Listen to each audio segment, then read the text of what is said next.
दोस्तों, बड़ी खुशखबरी आई है हमारे पश्चिम बंगाल से। आखिरकार ममता दीदी की फरियाद खारिज हो ही गई और अब पूरे बंगाल में 2026 विधानसभा चुनाव से पहले एसआईआर होगा। ममता के विरोध के बाद एसआईआर होगा और बंगाल की जनता की मांग पर एसआईआर होगा। दरअसल चुनाव आयोग ने राज्य के मुख्य चुनाव अधिकारी मनोज अग्रवाल, अतिरिक्त सीईओ दिव्येंदु दास और अरिंदम नियोगी की अगुवाई में चुनाव अधिकारियों की प्रक्रिया की ट्रेनिंग शुरू कर दी है और इसके तहत अधिकारियों को बीएलओ को ट्रेंड करना है ताकि वो घर घर जाकर वोटर लिस्ट की डिटेल जानकारी इकट्ठा कर पाएं और जरूरत पड़ने पर वोटरों की मदद कर सकें। लेकिन जैसे ही चुनाव आयोग ने यह कदम उठाया, पश्चिम बंगाल की सीएम ममता बनर्जी ने खुलकर इसका विरोध शुरू कर दिया। ममता इसे एक राजनीतिक और वोट काटने की चाल बता रही हैं, जिससे उनकी पार्टी टीएमसी को नुकसान होगा। उन्होंने यह दावा किया है कि एसआईआर के दौरान कई लीगल वोटरों को परेशान किया जाएगा और इससे गरीब, पिछड़े और कमजोर वर्ग के लोगों को नुकसान होगा।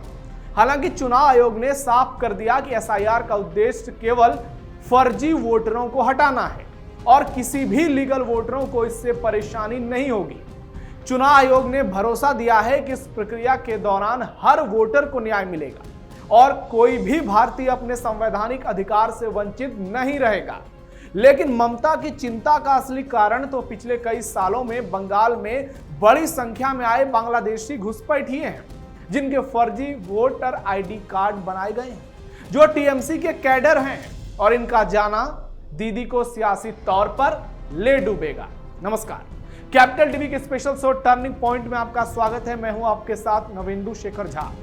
आज का टर्निंग पॉइंट में बात करेंगे बंगाल एसआईआर की और ममता की बेचैनी की। वीडियो शानदार होगी, लास्ट तक देखिएगा। पश्चिम बंगाल में चल पड़ा एसआईआर का कारवां। ममता बनर्जी को लगा 440 वोल्ट का झटका। चुनाव से पहले बंगाल घुसपैठिया मुक्त। हार के डर से बौखलाई ममता की टीएमसी। पश्चिम बंगाल में चुनाव आयोग के अधिकारियों की ट्रेनिंग शुरू हो गई है और अगले कुछ हफ्तों में पूरी प्रक्रिया पूरे प्रदेश में तेजी से लागू होगी। इलेक्शन कमीशन का कहना है कि बीएलओ घर घर जाकर वोटरों से मिलेंगे, फॉर्म भरवाएंगे और डॉक्यूमेंट्स की जांच करेंगे ताकि हर वोटर की सही जानकारी चुनाव आयोग तक पहुंचे। इस प्रक्रिया से फर्जी और डुप्लीकेट नाम हटाए जाएंगे, जिससे वोटर लिस्ट बिल्कुल साफ होगी। चुनाव आयोग ने यह भी दावा किया है कि कोई लीगल वोटर इससे परेशान नहीं होगा और हर वोटर की सहूलियत का पूरा ख्याल रखा जाएगा।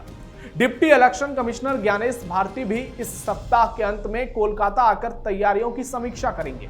इस पूरे अभियान से बंगाल की चुनाव प्रक्रिया और अधिक पारदर्शी होगी और गलत वोटर को वोट डालने से रोका जाएगा जो फर्जी हैं। यह कदम देश के सबसे बड़े लोकतंत्र की मजबूती के लिए अति आवश्यक है। सोशल मीडिया पर लोग इसे ममता की बड़ी हार बता रहे हैं और अभी तो चुनाव बाकी है। लोग लिख रहे हैं कि ममता हार गई। 2002 से जोड़ा जाएगा 2025 एसआईआर का तार। चुनाव आयोग की योजना के तहत 2002 की अंतिम एसआईआर वोटर लिस्ट को नए वोटर लिस्ट के साथ क्रॉस चेक करने का एक बड़ा कारण होगा। यह कार्य बेहद महत्वपूर्ण है क्योंकि 2002 की लिस्ट तब की वास्तविक वोटर लिस्ट थी, जिससे घुसपैठियों के नाम नहीं थे। अब 2025 में इस पुरानी लिस्ट से तुलना करने पर यह पता चलेगा कि किन लोगों के नाम अवैध तरीके से वोटर लिस्ट में जोड़े गए।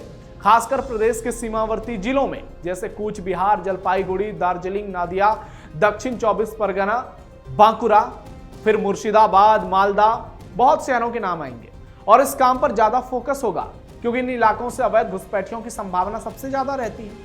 चुनाव आयोग ने प्रदेश भर के सहायक जिला मजिस्ट्रेट और निर्वाचन पंजीकरण अधिकारी को भी ट्रेनिंग देने की शुरुआत कर दी है ताकि वे बूथ लेवल के अधिकारियों को बेहतर तरीके से मार्गदर्शन दे पाएं। जिला लेवल पर वोटर मैपिंग की प्रक्रिया भी शुरू हो गई है, जिसमें प्रत्येक बूथ के वोटरों का सही रिकॉर्ड बनाया गया है और किसी भी तरह की गड़बड़ी को खत्म करने की पूरी तैयारी चल रही है। यह वोटर लिस्ट की शुद्धता को लेकर इलेक्शन कमीशन की तैयारी का एक बड़ा हिस्सा है, जो लोकतंत्र की मजबूती के लिए एक बड़ा मैसेज है। ममता बनर्जी का टेंशन डर में बदल गया। दोस्तों, इस पूरी प्रक्रिया के बीच ममता बनर्जी का विरोध लगातार बढ़ता ही जा रहा है।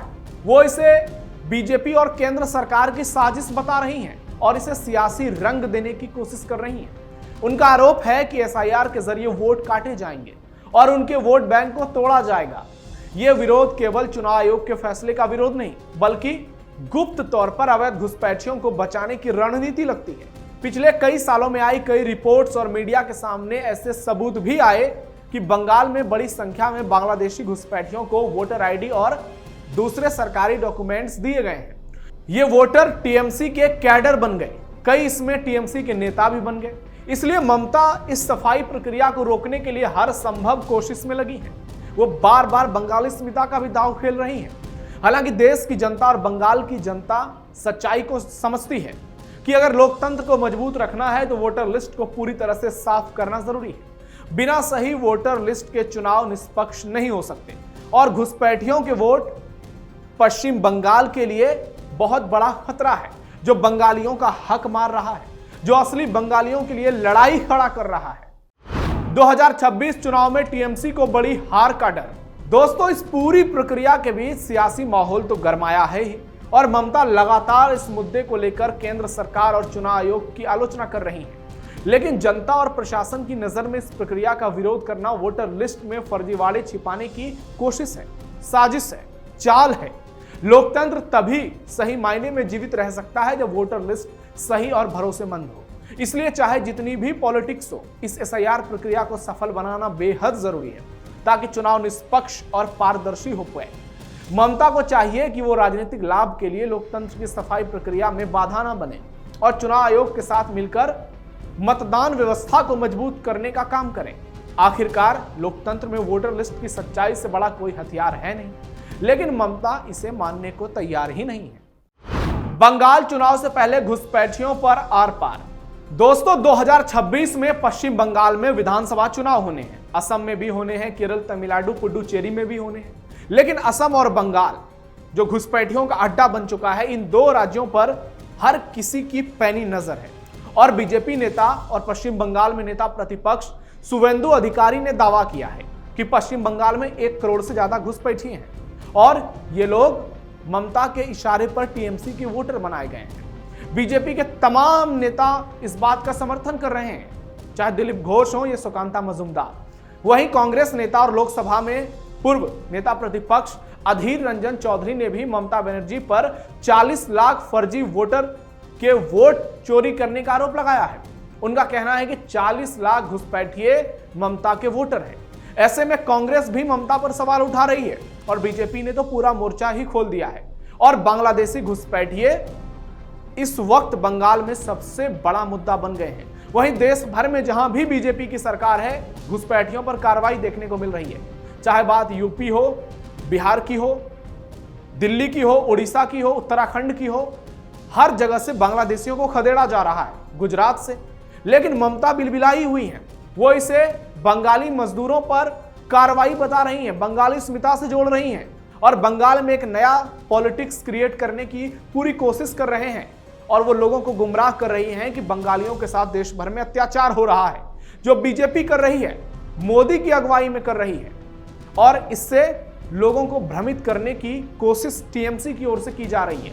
टीएमसी के कई विधायक विवादित बयान देते हैं, कोई किसी के चेहरे पर तेजाब छिड़कने की बात करता है तो कोई हिंदुओं को काटकर गंगा में बहाने की बात करता है।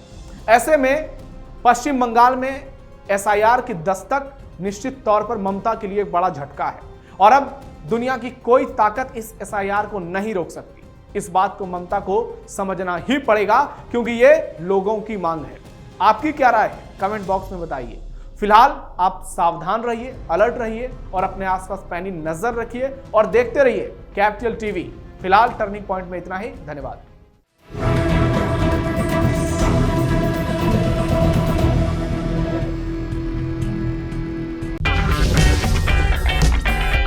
अगर आपको हमारा वीडियो पसंद आया हो तो इसे लाइक करें, हमारे चैनल को सब्सक्राइब करें और हाँ, बेल आइकन दबाना ना भूलें ताकि आप तक हमारे वीडियो की नोटिफिकेशन पहुंचती रहे।